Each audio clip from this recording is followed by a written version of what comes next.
नमस्कार साथियों।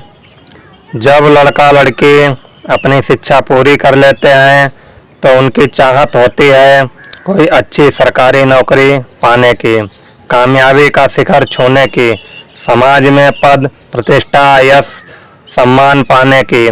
साथियों, सरकारी नौकरी का एक अलग ही रुतबा होता है। सरकारी नौकरी में पेंशन होती है, जबकि प्राइवेट नौकरी में ये सुविधा नहीं मिलती। अनेकों प्रकार की सरकारी नौकरी की वैकेंसियां सरकार की तरफ से निकाली जाती हैं, जैसे डॉक्टर, शिक्षक, बैंकिंग, आईएएस, आईपीएस, रेलवे, परिवहन विभाग, आर्मी, नेवी, एयरफोर्स, इंजीनियर इत्यादि।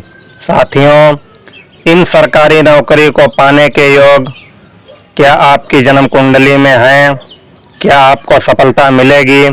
इन्हीं सब क्वेश्चन को जानने की कोशिश करेंगे। मैं आचार्य घनश्याम तिवारी आप लोगों को ऐसे ही कुछ योगों के बारे में बताऊंगा। आप लोग अगर हमारे चैनल पर नए हैं तो हमारे चैनल को सब्सक्राइब करके बेल आइकन दबाएं, ताकि हमारे द्वारा दी हुई हर जानकारी आप लोगों तक लगातार पहुंच सके। तो ज़्यादा समय ना लेते हुए वीडियो शुरू करते हैं। पूरा वीडियो ध्यान से देखें, अंत तक बने रहें हमारे साथ और देखें कि आपकी कुंडली में क्या सरकारी नौकरी पाने के योग हैं या नहीं, आपको सरकारी नौकरी मिलेगी या नहीं मिलेगी। मित्रों, अगर किसी जातक की लग्न कुंडली में केंद्र स्थान 1, 4, 7, 10 इन भाव में सूर्य उच्च के होकर बैठे हों तो सरकारी नौकरी का प्रबल योग बनता है। और किसी के दशम भाव में सूर्य उच्च के हों, डिग्री अच्छी हो, बलवान हो तो सरकारी नौकरी का जबरदस्त योग बनता है। और सूर्य त्रिकोण के पंचम भाव में बैठे हों और उच्च के हों, साथ ही गुरु भी बैठे हों तो भी सरकारी नौकरी अवश्य लगती है। सरकारी नौकरी दिलाने का सबसे प्रबल योग सूर्य के द्वारा ही बनता है। सूर्य ग्रहों के राजा हैं। सरकारी नौकरी देने का कार्य राजा का होता है। दूसरे योग को समझने का प्रयास करेंगे साथियों। अगर किसी जातक की लगन कुंडली में सूर्य, चंद्रमा और गुरु 2, 4, 6, 12 में एक साथ बैठे हों तो सरकारी नौकरी के प्रबल योग बनते हैं। तीसरे योग को समझने की कोशिश करेंगे। सूर्य, मंगल, गुरु की दृष्टि अगर किसी जातक की लगन कुंडली में 10वें भाव पर पड़ रही हो और उसका संबंध 6वें भाव से बन जाए तो सरकारी नौकरी अवश्य लगती है।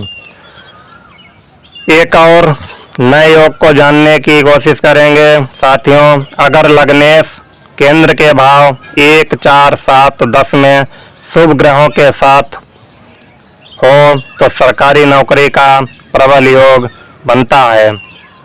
लग्न से गिनने पर 10वें शुभ ग्रह और चंद्र से गिनने पर 10वें भी शुभ ग्रह बैठे हों तो अम्ला कीर्ति योग बनता है। अम्ला कीर्ति योग में सरकारी नौकरी अवश्य लगती है। एक और योग को समझेंगे। अगर किसी जातक की लगन कुंडली में केंद्र भाव में एक से ज़्यादा पंच महापुरुष योग बने हों, ये योग एक प्रकार का राजयोग होता है। उदाहरण के लिए हम मेष लग्न की कुंडली दिखा रहे हैं। इस कुंडली में गुरु चौथे भाव में, चंद्र के कर्क राशि में उच्च का होकर हंस योग बना रहे हैं तथा सप्तम भाव में हम आपको दिखाएंगे शुक्र को, जो स्वयं की राशि में बैठकर मालव्य योग बना रहे हैं। साथ ही दिखाएंगे शनि को, जो तुला में उच्च के होकर शश योग बना रहे हैं। 10वें स्थान में मंगल 10वीं मकर राशि में रोचक योग बना रहे हैं। यहाँ हमने एक से अधिक पंच महापुरुष योग केंद्र में दिखाए हैं। ऐसे जातक की सरकारी नौकरी जरूर लगती है। एक और योग कुंडली में यदि होगा तो उसकी सरकारी नौकरी के प्रबल योग बनते हैं। जैसे किसी भी स्थिति से अगर शनि दसम भाव में बैठे हों और चौथे भाव के अधिपति का संबंध छठे भाव से बन जाए तो ऐसे जातक की सरकारी नौकरी अवश्य लगती है।